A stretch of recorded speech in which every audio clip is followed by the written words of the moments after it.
আমরা যদি এই হিংসা থেকে বিরত না থাকি, আমরা যদি এই হিংসা থেকে নিজেদের নফসকে মানে বাঁচাতে না পারি, যদি হেফাজত করতে না পারি, তাহলে একজন মানুষকে ঈমান হারা করে দিতে পারে এবং ঈমান হারা করে দিতে পারে, সেই সাথে সাথে তাদেরকে জাহান্নামেও পৌঁছে দিতে পারে। যেমন আমরা যদি একটি হাদিস দেখি, সুনান নাসাই 3113 নম্বর হাদিস, আবু হুরায়রা রাদিয়াল্লাহু তাআলা আনহু থেকে হাদিস বর্ণিত, তিনি বলেন নবী সাল্লাল্লাহু আলাইহি সাল্লাম বলেছেন, ফি কলবি আবদিল ঈমানু ওয়াল হাসাদু।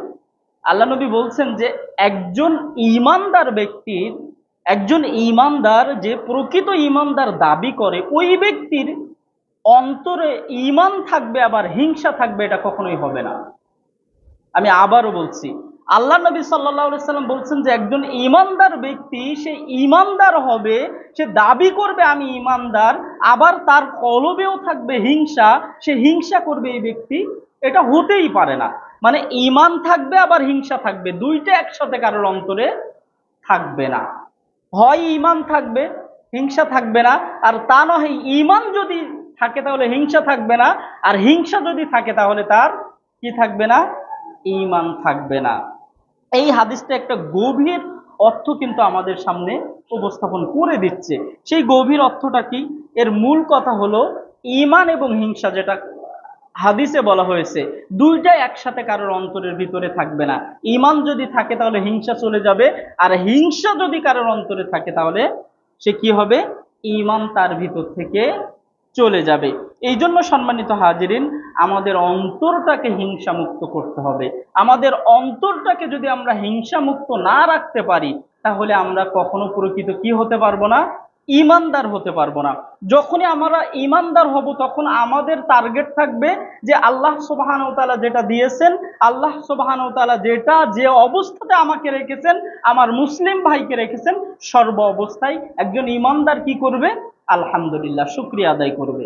কিন্তু যদি তার মনে হিংসা থাকে, তাহলে আল্লাহ সুবহানাহু ওয়া তাআলা যখনই অন্যের উপর রহমত করবে, তখনই তার ভিতরে কাজ করবে কি, যে যে আল্লাহ সুবহানাহু ওয়া তাআলা কেন আমাকে ওই ওই রহমতটা কেন আমাকে করলেন না, এমন একটা হিংসা আমাদের মনে এসে বাসা বাঁধবে। এই জন্য সম্মানিত হাজিরিন, যদি আমরা আল্লাহর কাছে প্রকৃত ঈমানদার হতে চাই, যদি আমরা প্রকৃত মুমিন হতে চাই, তাহলে আমাদেরকে মনের ভিতরে হিংসা রাখলে হবে না। হিংসা রাখলে কি চলে যাবে আমাদের ভিতর থেকে? ঈমান চলে যাবে। এই জন্য হিংসা থেকে আমাদের বিরত থাকতে হবে। আরেকটি হাদিস, সুনান তিরমিজি 2508 নাম্বার হাদিস, আবু হুরায়রা রাদিয়াল্লাহু তাআলা আনহু থেকে হাদিসটা বর্ণিত, তিনি বলেন রাসূল সাল্লাল্লাহু আলাইহি ওয়াসাল্লাম বলেছেন, তোমরা পরস্পর হিংসা বিদ্বেষ করো না। তোমরা পরস্পর কি করো না? হিংসা বিদ্বেষ করো না। কেননা হিংসা করলে কি হবে? তাহলিকুদ্দিন, হিংসা তোমাদের দিনকে মুন্ডন করে দিবে। আল্লাহু আকবার। হিংসা কি করে দিবে? দিনকে ধ্বংস করে দিবে, দিনকে মুন্ডন করবে। দিনকে মুন্ডন করা বলতে বোঝানো হয়েছে, যেমন যদি কোনো ব্যক্তির চুলকে কেটে ফেলা হয়, নাড়ু করা হয়, ন্যাড়া করে দেওয়া হয়, তাহলে তার মাথায় কি কোনো চুল থাকবে? তার মাথায় কোনো চুল থাকবে না, খালি থাকবে। তো আল্লাহ নবী সাল্লাল্লাহু আলাইহি সাল্লাম বলছেন, যদি কোনো ব্যক্তি হিংসা করে, যদি কোনো ব্যক্তি কোনো মুসলিম ভাইয়ের উপরে হিংসা করে, বিদ্বেষ করে, তাহলে তার ভিতর থেকে দিনকেও এভাবে মুন্ডন করে দেবে। যেমন ভাবে ন্যাড়া করে দেওয়ার পরে তার মাথায় একটাও চুল থাকবে না, ঠিক হিংসা করার সাথে সাথে তার দিনও তার কলব থেকে, দিনের আমলগুলো তার কলব থেকে সবকিছু সাফ হয়ে যাবে, নষ্ট করে দেবে। এই জন্য আমাদের আমলগুলো রক্ষা করার জন্য হলেও আমাদের হিংসা থেকে বিরত থাকতে হবে। যেমন ভাবে আগুন কাঠকে খেয়ে ফেলে, কাঠকে যেমন ভাবে আমরা আগুনের ভিতরে দিলে কাঠ এক সময় নাই হয়ে যায়, আগুন খেয়ে ফেলে, ঠিক তেমনি ভাবে যদি আমাদের অন্তরে হিংসা থাকে, তো আমাদের এই হাদিসের আলোকে আমরা এটা দেখতে পাই যে আমাদের আমলগুলো কি হয়ে যাবে? নষ্ট হয়ে যাবে, বরবাদ হয়ে যাবে, বাতিল হয়ে যাবে। এই জন্য আমাদের হিংসা থেকে কি করতে হবে? আমার হৃদয়কে বিরত থাকতে হবে। তাহলে দুইটা হাদিস থেকে আমরা দুইটা জিনিস জানতে পারলাম। একটা হলো ঈমানদার যদি আমরা থাকতে চাই, হিংসা থেকে বিরত থাকতে হবে।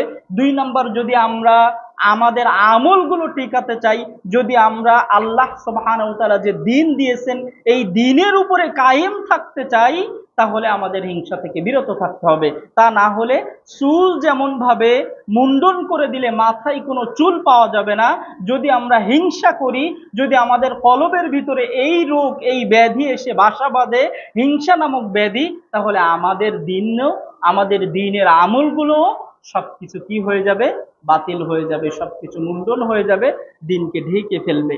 এই জন্য সম্মানিত হাজিরিন, আমাদের কি করতে হবে, আমাদের হিংসা থেকে বিরত থাকতে হবে। আল্লাহ নবী সাল্লাল্লাহু আলাইহি ওয়াসাল্লাম অন্য একটি হাদিসে বলছেন, মিশকাতের 5029 নম্বর হাদিস, এটিও আবু হুরায়রা রাদিয়াল্লাহু তাআলা আনহু থেকে বর্ণিত। তিনি বলেন, নবী সাল্লাল্লাহু আলাইহি সাল্লাম বলেছেন, প্রত্যেক সপ্তাহে 2 দিন, প্রত্যেক সপ্তাহে 2 দিন, সোমবার এবং বৃহস্পতিবার, এই 2টা দিন আল্লাহ সুবহানাহু ওয়া তাআলা জান্নাতের দরজা উন্মুক্ত করেন। আমরা জানি যে শুধুমাত্র রমজান মাসে জান্নাতের দরজা উন্মুক্ত করা হয় না, প্রত্যেকটা রমজান মাসে তো উন্মুক্ত করাই থাকে, আর সপ্তাহে 2টা দিন অর্থাৎ সোমবার এবং বৃহস্পতিবার, এই 2টা দিন আল্লাহ সুবহানাহু ওয়া তাআলা কি করেন, জান্নাতের দরজাগুলোকে খুলে রাখেন এবং প্রত্যেক ব্যক্তিকে ক্ষমা করে দেন। সুবহানাল্লাহ, প্রত্যেক ব্যক্তিকে ক্ষমা করেন এই শর্তে যে তার সাথে কোনো শিরিক করলে হবে না। যে ব্যক্তি তার সাথে শিরিক না করা অবস্থায় এই একটা সপ্তাহ অতিবাহিত করবে, বৃহস্পতিবার থেকে সোমবার, আবার সোমবার থেকে বৃহস্পতিবার, এই সময়টুকু অতিবাহিত করবে, আল্লাহ নবী সাল্লাল্লাহু আলাইহি ওয়াসাল্লাম বলছেন তাকে আল্লাহ রাব্বুল আলামিন কি করবেন, ক্ষমা করে দিবেন। তবে ক্ষমা থেকে বঞ্চিত হবে ওই শ্রেণীর মানুষ, ক্ষমা থেকে বঞ্চিত হবে ওই শ্রেণীর মানুষ যারা অন্যের সাথে হিংসা করে, বিদ্বেষ করে, যারা অন্য মুসলিম ভাইয়ের সাথে কি করে, হিংসা করে, বিদ্বেষ করে। আল্লাহ সুবহানাহু ওয়া তাআলা তাদেরকে ক্ষমা থেকে কি করেন, বঞ্চিত করেন। তাহলে এই হাদিস থেকে আমরা যেটা জানতে পারলাম যে আল্লাহ সুবহানাহু ওয়া তাআলা ক্ষমা করেন কাদের কাদের, যারা শিরিক করে না, যারা শিরিক করে না তাদের সকলের কি করেন, ক্ষমা করেন। আর ক্ষমা করেন না কাদের, যারা হিংসা বিদ্বেষে লিপ্ত হয় তাদেরকে কি করেন না, ক্ষমা করেন না। এখান থেকে আমাদের আরো একটি জিনিস বোঝার আছে, যদি কেউ শিরিক থেকে বিরত থাকে, যদি কেউ শিরিক থেকে বিরত থাকে, শিরিকের যে মারাত্মক গোনা কিন্তু আরো হিংসা, যদিও শিরিকের গোনা ক্ষমা হবে না, তারপরেও এই হাদিসের দৃষ্টিতে দেখেন যে হিংসা শিরিক যদি কোনো ব্যক্তি করে আর না করে, মানে করলো না, তাহলে তো সে ক্ষমা পাবে। আল্লাহ নবী পরের অংশে বলছেন যে যদি হিংসা করে তাহলে ক্ষমা থেকে সে বঞ্চিত। তাহলে শিরিক না করেও যদি হিংসা করে তাহলেও সে কি হবে, আল্লাহর ক্ষমা থেকে বঞ্চিত হয়ে যাবে, আল্লাহর ক্ষমা থেকে বঞ্চিত হয়ে যাবে। এই জন্য সম্মানিত হাজিরিন, যদি আমরা আল্লাহর ক্ষমা পেতে চাই তাহলে আমাদের হিংসা বিদ্বেষ থেকে নিজেদেরকে বিরত রাখতে হবে, হিংসা বিদ্বেষ থেকে নিজেদেরকে মুক্ত রাখতেই হবে, মুক্ত রাখতেই হবে।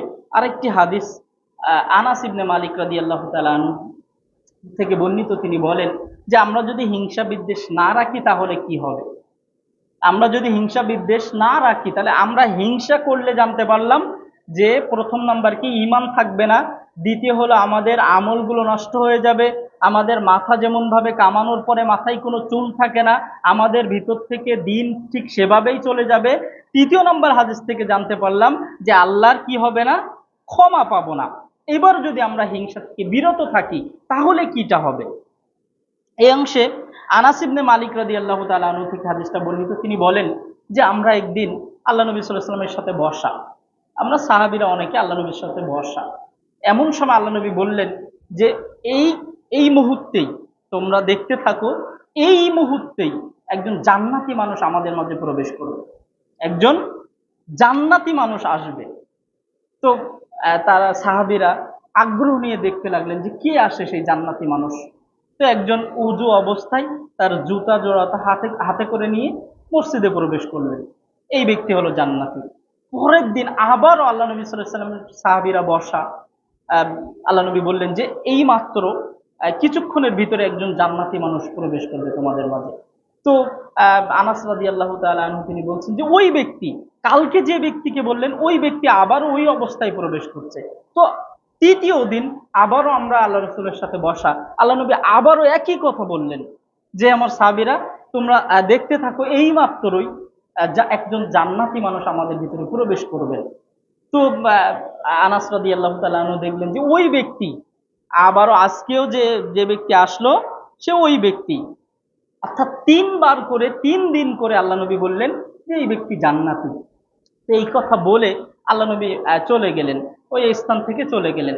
তো যখন তিনি চলে গেলেন তখন আমর ইবনুল আস রাদিয়াল্লাহু তাআলা আনহু তিনি ওই ব্যক্তির পিছু পিছু গেলেন। আল্লাহর নবী এই কথা বলে চলে গেলেন যে এই ব্যক্তি জান্নাতি, 3 দিন বললেন। তখন আমর ইবনুল আস রাদিয়াল্লাহু তাআলা আনহু তিনি ওই ব্যক্তির পিছু নিলেন এবং তার বাসায় গেলেন। তার বাসায় যেয়ে কিছুদিন তার সাথে মেহমান হলেন যে সে কি এমন আমল করে যে আমলের কারণে আল্লাহ নবী সাল্লাল্লাহু আলাইহি সাল্লাম দুনিয়াতে থাকা অবস্থায় আল্লাহ নবী দেখিয়ে দিলেন যে এই ব্যক্তি জান্নাতি, যে তোমরা যদি কোনো জান্নাতি মানুষকে দেখতে চাও তাহলে এই ব্যক্তিকে দেখো, এর কি আমল রয়েছে। তো কিছুদিন থেকে দেখলেন যে তার এমন কোনো আমল নেই যে আমলের কারণে একজন ব্যক্তি দুনিয়াতে থাকা অবস্থায় জান্নাতে যাওয়ার সুসংবাদ পেতে পারে, এমন কিছু আমল তিনি দেখলেন না। স্বাভাবিক খাদ্য খায়, সত্য কথা বলে, ন্যায়পরায়ণ, আপনার 5 ওয়াক্ত সালাত আদায় করে, দান স্বাভাবিকই, তাহাজ্জুদ সালাত আদায় করে স্বাভাবিক। তো আমর ইবনুল আস তিনি আনাস ইবনে মালিক তিনি বলছেন যে আমর ইবনুল আস রাদিয়াল্লাহু তাআলা আনহু তিনি বললেন যে আমি তো তার ভিতরে এমন কোনো গুরুত্বপূর্ণ আমল দেখতে পেলাম না যে আমলের কারণে আল্লাহ নবী সাল্লাল্লাহু আলাইহি ওয়াসাল্লাম এত গুরুত্বের সাথে বললেন যে সে জান্নাতে চলে যাবে, সে জান্নাতি, তোমরা যদি কোনো জান্নাতিকে দেখতে চাও তাহলে ওই ব্যক্তিকে দেখো, একজন জান্নাতি মানুষ প্রবেশ করবেন। তো ওই ব্যক্তিকে যখন জিজ্ঞাসা করা হলো যে আপনি কি এমন আমল করেন, কি এমন আমল করেন যার কারণে আল্লাহ নবী সাল্লাল্লাহু আলাইহি ওয়াসাল্লাম আপনাকে এভাবেই জান্নাতি বলেছেন, তখন ওই ব্যক্তি বললেন যে আমি তো সেরকম ভাবে কোনো আমল করি না, তবে হ্যাঁ আমি যখন ঘুমাতে যাই রাতে, আমি যখন রাতে ঘুমাতে যাই তখন সকল মুসলিমের উপরে যত রাগ, যত বিদ্বেষ, যত হিংসা আছে সবাইকে ক্ষমা করে দিয়ে আমি ঘুমাতে যাই। সুবহানাল্লাহ। কোনো মুসলিমের উপরে আমার কোনো রাগ থাকে না, আমার কোনো ক্ষোভ থাকে না, কোনো হিংসা থাকে না, আমরা সকলেই আপন, আমরা সকলেই ভাই ভাই, এই চিন্তা নিয়ে সবাইকে, আমার সাথে যে অন্যায় করেছে সবাইকে ক্ষমা করে দিয়ে আমি রাতে ঘুমাতে যাই। আল্লাহ তখন আনাস ইবনে মালিক রাদিয়াল্লাহু আনহু বললেন তাহলে হয়তো এই কারণেই আল্লাহ নবী সাল্লাল্লাহু আলাইহি সাল্লাম বললেন যে তোমরা যদি কোনো জান্নাতি মানুষকে দেখতে চাও তাহলে এই ব্যক্তিকে দেখো। সুবহানাল্লাহ। তাহলে আমরা কি এমনটা করতে পারি? আমরা তো সকলেই জান্নাতে যাই, তো আমরা তো ঘুমাতে যাই হিংসা নিয়ে, আমরা তো সারা রাত পরিকল্পনা করি যে কার কখন বাঁশ কিভাবে দেওয়া যায়।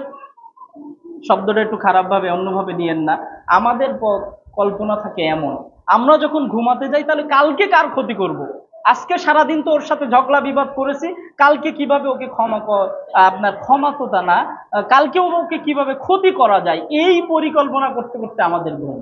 আবার সকালবেলা উঠে এই পরিকল্পনা করতে করতেই যে আজকে কার কিভাবে ক্ষতি করা যায়, আজকে কার কিভাবে ধোঁকা দেওয়া যায়, আজকে কার কাছ থেকে কিভাবে আত্মসাৎ করে নেওয়া যায়, আমাদের পরিকল্পনা এভাবেই। আবার যখন আমরাই যখন বলছি যে জান্নাতে যাবেন কে কে, হাত তো উঁচু করি করি, পারলে পাও উঁচু করে দিয়ে আমরা জান্নাতে যাব। জান্নাত কি এতই সোজা? জান্নাত কি এতই সোজা? জান্নাত তো এত সোজা নয়।